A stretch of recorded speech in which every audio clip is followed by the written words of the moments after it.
World War I changed isolationist America into an emerging global superpower, but it also changed the Army's uniform. So today we'll look at what a US doughboy would have worn between 1917 and 1919. So this is what a US soldier would have worn during World War I. I'm going to start with the equipment they used and then go to the uniform. Here you see the majority of the field gear a US soldier would carry. I'm missing, which is important, a canteen and perhaps a trench knife. But I do have a medic kit. This is a World War II version. The World War I ones would have 2 buttons. This is an M1917 cartridge belt, predecessor to the M1910, which would have ribs along each pocket, which was a bit fancier. This is the mess kit pouch, and it'd be attached by a strange weave, and on it, or it's attached to the haversack, and in here you'd carry rations, food, and clothing items. Moving on, a very important piece of gear is your gas mask. I've made a video on this one. It belonged to Leon Herbert Linton, so I've done some research on him. This is the anti-dimming stick, so it wouldn't fog up, and the gas card, where you would log your hours in gas. I'll move on to the gas mask bag, which is where you would put your gas mask in, of course. You'd sling this over your neck and tie the string around your body so it wouldn't bounce around on long marches or running. Of course, a bayonet. This is a French one, but I'm using it sort of as an impression for an American one until I can get an American one.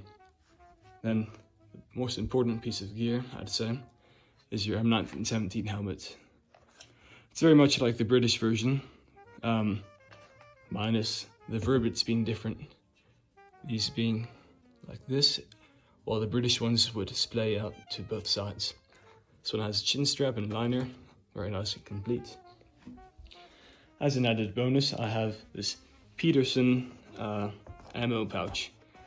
These were made in 1919 as an experimental ammo pouch, for an experimental project for the Springfield M1903 rifle. Here are the uniform and personal items a soldier would have carried. Starting off with an undershirt. This is a wool undershirt with 2 pockets and a few buttons. It's a bit itchy, just like here, the wool tunic. This is for a quartermaster. It's a corporal of the 28th Infantry Division. These 2 stripes here denote how many months you've been overseas, each meaning 6 months overseas. And that red thing right there means that he was honorably discharged. So this was a very important piece of kit, kept you warm. And then of course the pants, or trousers. And you'd keep them up with your belt and tie them up here with string. And then also very important are the puttees, which you would wrap around your lower legs to keep them protected from weather, mud, water, all that. And then your overseas cap, which you would wear when you weren't in combat. A soap tin, pretty self-explanatory.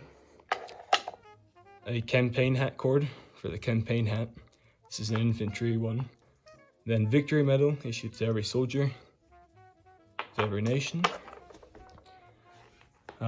Some dog tags. Every soldier would carry 2. Wrap that around his neck, I'd assume. And then some letters from home. These are actual letters, so 100 years old, which is incredible to read through them. Then some currency that they would have used, maybe French currency. This is German from post-war, but it represents it well. And of course your mess kit. This is dated 1918. You'd unfold it here, have a plate, a bowl you could eat in, and you'd carry your utensils in there.